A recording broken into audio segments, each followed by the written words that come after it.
guys, and welcome to my review of One Piece chapter 847.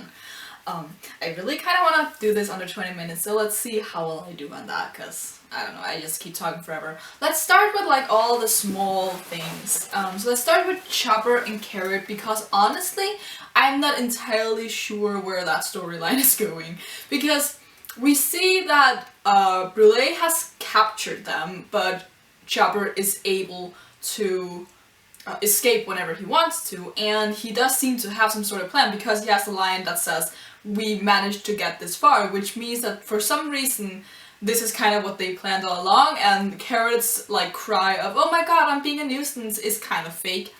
So because she is in on this, Chopper told her the plan, but I honestly cannot for the life of me figure out what it is that they want, because I said once that I thought that their plan would be what eventually would help them escape the island in the end. And I've also had like conversations with people who pointed out that when Sanji and Pudding were in the room where Sanji was like, we should just marry, right? You know, that conversation. Some people pointed out that it looked like Sanji was having a conversation, not necessarily with Pudding, but he was relaying a message to Chopper and Carrot through the mirrors, because there was like a panel where the mirrors had like an exclamation point or something. Which means that they could have been in contact with Sanji, like if of all people they would be the ones to do so. But I have no clue, so it could either be them helping Sanji, trying to find a way to escape, trying to find something else, because the thing is, I don't actually know, like, if they're not conversing with Sanji, I don't know what their goal is, because if not escape, because the entire plan for the Straw Hats is getting Sanji back and getting the poneglyph, but Brook and Pedro are taking care of the poneglyph thing, which I'm gonna get into as the next thing. So I don't see why Chopper and Carrot should do that. So I think it would have to be escaping. Now, if they are conversing with Sanji, I could see them helping maybe find the keys to his handcuffs or something like that. Or maybe their plan is to take like Brûlé hostage or something. Also, Randolph is there, so it's gonna be interesting to see what kind of role he'll play, because I feel like he's been in a lot of like subtle panels like in the background, and he's had his Oda box, so he's gonna be important, and he is the White Rabbit, as I've said like 1,000 times, I feel like. But let's get on from the Chopper Carrot thing, because I honestly have no clue what's going on with it. Like, Chopper obviously has a plan, and it's probably gonna work out for them at some point, but I don't understand. Now let's go into the last piece, where we have Brook and Pedro. It's just like 3 panels, if I remember right. And it's basically just they've finally attacked. And since the tea party has yet to start, we can assume that Smoothie is still there. And a lot of people pointed out, which I for some reason just went over my head last chapter, Smoothie's powers won't work on Brook because obviously he's just a skeleton. He won't be able to like get his juices sucked out of him.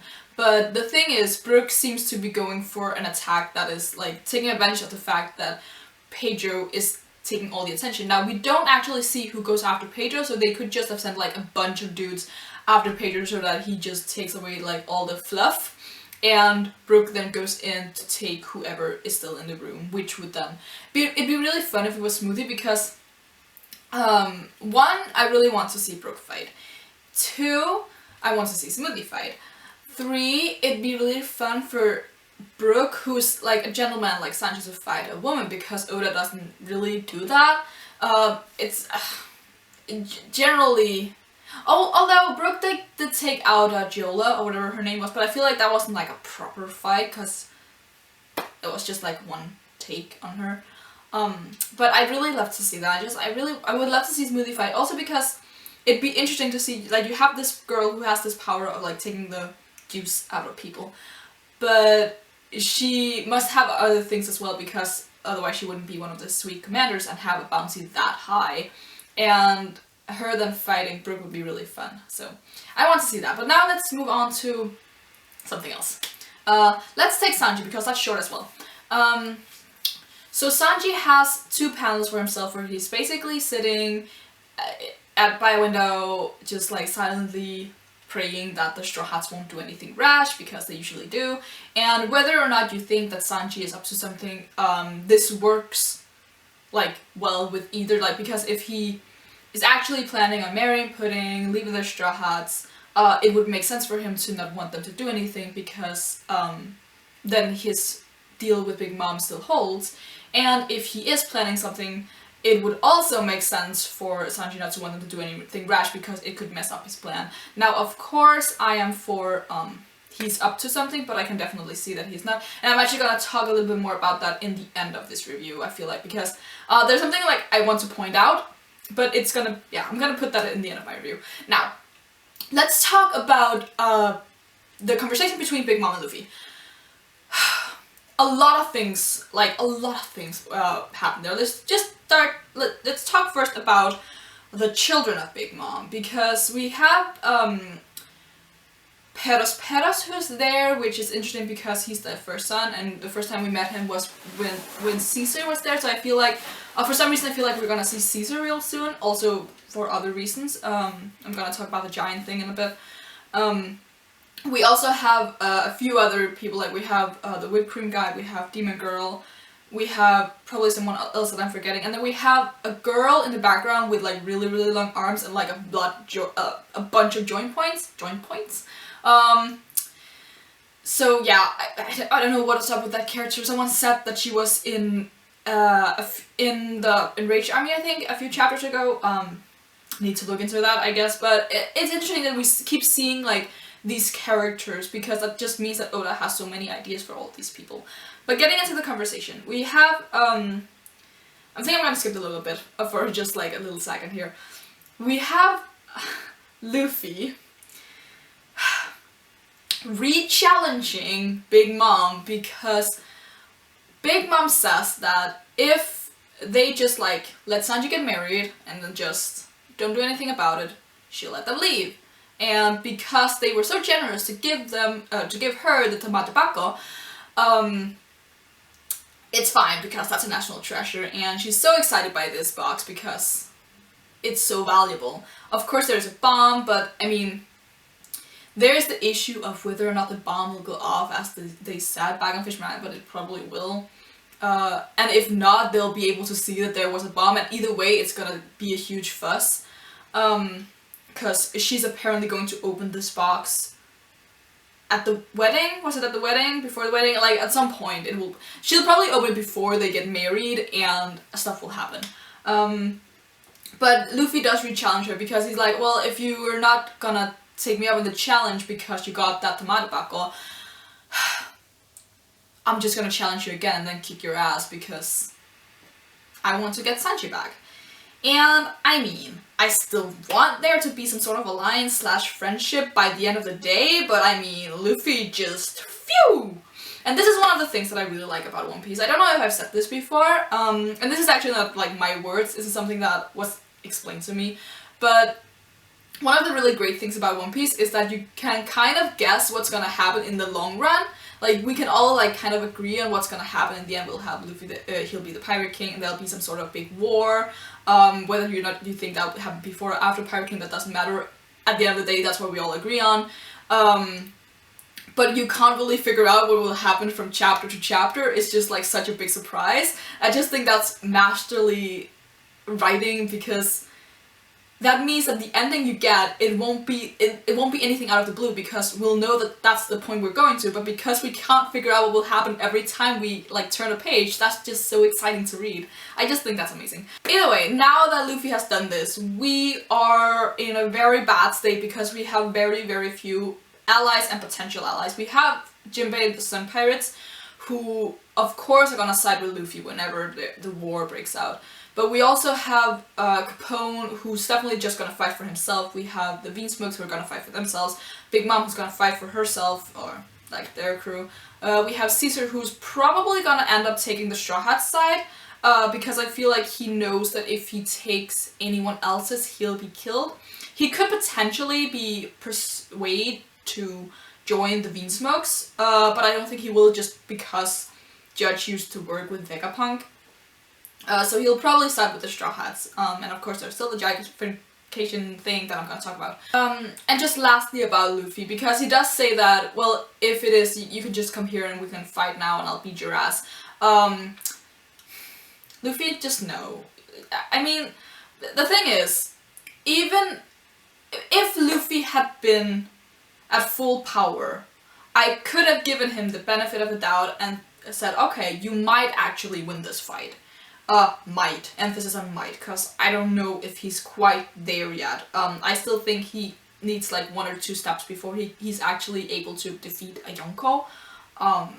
At least, like, not even like by himself, just with people. I think in his state right now, if he were to go up against Kaido, I don't think he could win, even if he had his entire crew. I still think that the reason that we're having this before Kaido is because he needs to take that 1 step, but that's like besides the point. Either way, he hasn't eaten in like way too long. We know what a food deprived Luffy is like. He can't fight and win against Big Mom. That'll be suicidal. There's no way that will happen. And if he was to fight her, she would kill him. Like, potentially though. I'm gonna talk about this again in the end. Let's get into the Lola stuff though. Now in the last review, I basically reached the conclusion that Big Mom and Lola must have parted on good terms because why else would Lola give the Weaver card to Nami and tell her that if she showed her this Weaver card and told Big Mom that Lola was well and all that, Big Mom would, or her mother would help them. But as we find out in this chapter, Big Mom is like, well, I kind of hoped she was dead because I hate her. She fucked up something really big for me. And basically what she says is that had Lola gone through with the marriage that she had been put into, Big Mom would have acquired the power she needed to become the Pirate Queen. I'm gonna call it Pirate Queen and like the Pirate King because that makes more sense for me. And of course Luffy's like, well, this was Lola's choice and you're the one who's not Pirate Queen, so that's like, this is not really Lola's fault, it's your own fault, but still. It just means that she was going into like a really big alliance. And here are my thoughts on it. Because I've discussed this with like 3 or 4 people now, you know who you are, and I completely agree with their suggestions as to who the person Lola should marry is. And the reason that I agree with them is because there are 2 things that like make sense in my head. First of all, to be the Pirate Queen or the Pirate King, you need to go to Raftel. To go to Raftel, you need the road poneglyphs. The road poneglyphs, we know that Big Mom has one, we know that Kaido has one, we know that there's one in So, and there's one in an unknown place. And in the last chapter, it was stated that even Yonko, because these stones are so valuable, they will actually fight and try to steal these from each other. So I would not actually be surprised if Kaido and Big Mom both had like a copy of each other's poneglyphs. And I would also not be surprised if Big Mom for some reason had a copy of the one on So, because I don't know. It would make sense for me because she has all of these races in her, like, in the Tut-lands. So it wouldn't be weird if, like, some of the minks had, for some reason, like, helped her find this poneglyph, even though not a lot of people know. But, like, it would make sense in my mind if she had 3 of the 4. So, taking that into consideration, that she might have 3 of the 4, the 4th one is an unknown thing. And a lot of people have speculated that the 4th poneglyph is on Elbaf, which I agree with. I think that is one of the most likely places that it could be. I think it'd be funny if that weird theory that Roger brought up, that the treasure that Baki is after, like, that's the road poneglyph, I think that'd be fun as hell. But I think the Elbaf is more like likely because that's an island we know we will go to at some point, and if they then find a road poneglyph there, it makes sense. Also because I don't know if this is confirmed, but as far as my understanding is, Elbaf, just like Wano, is like cut off in the world government, and if it's cut off, it's harder to like gain information as to what is actually going on Elbaf. And if that is the case, it would make sense. It would be easier to hide a road poneglyph there. Either way, now, if, I mean, you can probably guess where I'm going with this, but if there's a road poneglyph on Elbaf, and Big Mom were to marry one of her daughters or sons to someone of that tribe, she would then, of course, gain the poneglyph in some weird way, because alliance and all that. And it would also make sense because of, like, my second reason, because in this chapter, Judge and Big Mom are talking, and Judge is like, oh well, we've seen all the diverse races you have on the Toplands, but I failed to see any giants, which is weird because they would surely stand out. And Big Mom, for like one panel, has this really angry look on her face and is like, oh well, you probably just missed the giants then, which of course is her being really salty that she doesn't actually have any giants. Which would then make sense that if she tried to marry Lola off to a giant, even though, I mean, technically it wouldn't really work if they were to have kids and stuff like that. But either way, that would make sense, because then she would get the alliance that she needed, and not only would she get like the poneglyphs, but she would also get like tremendous power, because she also said that she would have been able to defeat all the other Yonko, so it would be at her time Whitebeard, Shanks, and Kaido. And the giant race is big on fighting, especially from the Elbaf tribe. Like, they are the proud warriors and they're giants. Fucking giants. So I think that would make a lot of sense if that was the person she was to marry. The thing that we can, like, assume with this marriage, though, because we don't know who the person Lola was supposed to marry is, we can confirm that it is definitely a person that we know of, like, maybe not by name, but like, it's like with the Elbaf thing, we know it's a giant, we know they exist, so that would make sense. But we also know that it's not, obviously it's not a marine, it's not someone connected to the world government. I don't believe that would be the case, because we know that the Germa, they will leave the government and they will not be able to attend the reverie anymore after this marriage, if I interpreted that scene all those chapters ago correctly. And we know it can't be someone affiliated with the Yonko, because what's the point of defeating someone you're in an alliance with, which I saw someone saying that someone thought that Blackbeard could have been the person, which wouldn't make sense, because at the time where Lola would have had to run away would have been at the time where Blackbeard, first of all, was a no-name pirate, and second of all, worked for Whitebeard. So that wouldn't make any sense. I don't think it's a big pirate crew, or like a captain of them. I don't think that would make sense either. I think it would have to be some sort of tribe, some sort of nation. It could also be someone affiliated with Wano before Kaido came and took over, but I doubt that. So I'd have Elbaf is my best guess at this point, but it could be someone else, like another tribe. But I think that because it's been pointed out in this chapter that there are no giants on the Toplands, it would make sense if that's what she's so salty about, that she doesn't have these giants because Lola ran away from the wedding. Lastly, before I get into like my last part here, we have a couple of scenes with the Vinsmoke and and Big Mom interacting in the library, and Big Mom is like, oh my god, look at all these creatures I have, look at the knowledge from these books and all that stuff. And she basically has had Mondor capture all these things inside of books, which I find really cool. I saw one or two people saying that at some point these creatures might like escape from these books and it'll further cause whatever chaos is going on. And I saw another, because she said that she had a centaur from Punk Hazard, so we might see some ally come back. Someone said Brownbeard, which I think is really cool. If that turned out to be the case, because that would actually give him like story implications. He was basically used as a car in Punk Hazard, so yeah. But I think that the fact that they have all these people inside of these books will help contribute, because as I said, I think I mentioned this in my review, I'm a bit over the place right now, but they don't really have all that, like a lot of allies to count on.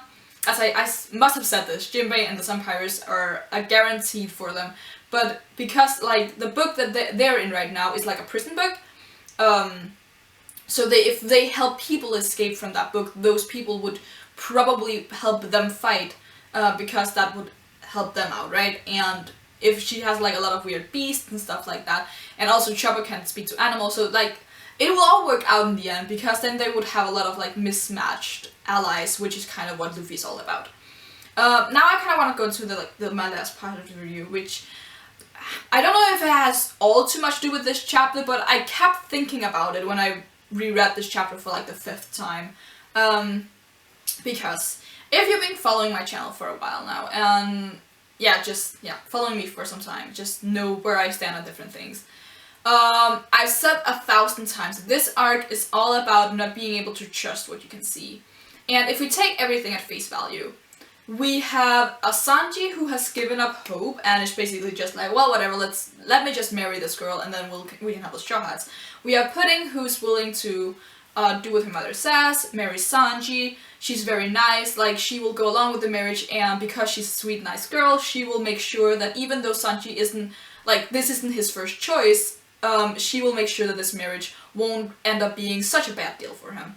Then we have Big Mom, who she just wants this marriage to work out, because if it does, she will gain, like, she will have the Vinsmokes and the Germa 66 as part of her army or allies, and if she gets that, she is willing to let Luffy and Nami go, and the other Straw Hats as well, because that's the deal she made with Sanji.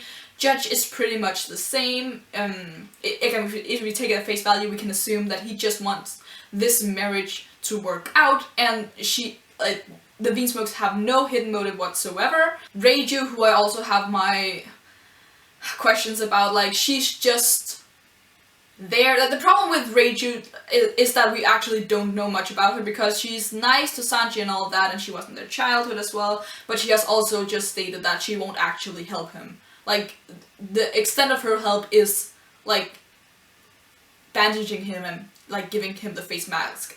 So we take everything at face value. That's, like, what we have. Now, I'm not gonna say that every single one of them is telling the truth, or that every single one of them is lying, but I do believe that at least one or two of them, or hopefully more, are playing some mind games. Judge, I would think, is the least likely, because I feel like he's quite straightforward with this. If I had to guess on any of the Vinsmokes, I'd guess Ichiji or Reiju, just because they seem the smartest, and they were also pointed out by that one guy who was like, oh my god, Ichiji and Reiju, they're so cool, and Big Mom says, don't let yourself be, like, blown back by fiction.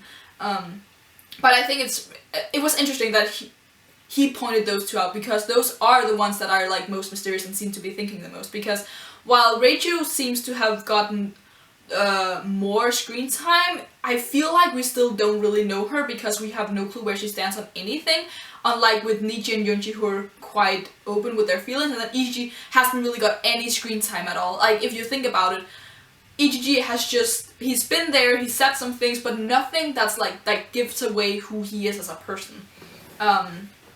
So yeah, I think it's interesting that those two were pointed out. But going back to my point, which is just that not everything is as it seems, and I feel like someone is up to something. I've made videos talking about why I think Pudding could be up to something. I've made video talking about why I think Sanji could be up to something. I've stated multiple times that I don't trust Reiju, however irrational that is. If you go to Joy Boy, he has multiple videos talking about why Big Mom might be up to something, and what she is up to. And I mean, again, Judge could be up to something, but maybe not, probably not though. What I'm getting at here though is that something is gonna happen, and someone is doing something, and that'll also be like a factor. And it doesn't, because for me it doesn't really matter who it is that is doing it, because either way I feel like if it's Reiju or Judge or Pudding, I feel like it will work against the Straw Hats, and I feel like that will be something real bad. Something bad will happen if either of those three, and hopefully two of them, I want the girls to just be, yeah, something bad will happen, and it'll hurt Sanji the most. If it's Big Mom or Sanji who are planning something, I feel like it'll be in the favor of the Straw Hats, because I feel like, see, Big Mom's really interesting, because going back to the Lola situation, there's still something off, because as I said, we know that Lola gave the Vivi card to Nami so that Big Mom could help them if they needed to, and we know that Big Mom said, well, I don't care about Lola, I wish she was that. Obviously something isn't right here, and I refuse to believe that Lola would have left the island completely unknowingly that her mother cared this little about her. And then, like, you get what I mean, right? I don't understand how Lola is in that mindset. And what really, like, even if she was, I don't understand how she got the Vivre card then, because they said when Nami had the Vivre card that not even Big Mom's children will allow these Vivre cards because they have, like, this effect on the homies. Like, the Big Mom's Vivre card is so rare that it's weird for Lola to have one unless she made one for herself, which again would be weird because if she was in a situation where she had to make it for herself, she would know that she's not in the best standing with her mother. There's something there that doesn't really make sense for me, because I don't believe that Lola is like against the Straw Hats, that she was just like, well, I'm gonna get some weird revenge on you by giving you this Reaver card and just watch it blow up in your face. Like, I don't think that. Like, Lola was genuine when she said the Reaver card was gonna help them. And there is the whole situation that I also pointed out last time with Big Mom from the beginning not wanting Luffy and Nami to die, because in this chapter she does talk as if she's letting them live because that's the deal she made with Sanji, even though she doesn't say, I made this deal with Sanji. She basically explains the deal that she made with him. So I think that there's something off there. And also, again, I pointed this out in the last chapter. When the siblings, like the Big Mom children, they heard that Lola's name was on the Vivre card, they called her the runaway and stuff like that, but they didn't seem like yeah, it didn't seem like they hated her. Do you get what I mean? Yeah, I think there's something off, definitely. Because, as I said, again, I said this like 5 minutes ago, this arc is all about not everything being as it seems, and I don't believe that everyone in this arc is telling the truth. And the thing is, we've exploited the thing with Capone. We know that he's definitely not telling the truth. We know that he's definitely working behind Big Mom's back, because Peckham was like, you're underestimating Big Mom, so there's that. But he's not gonna be the only one.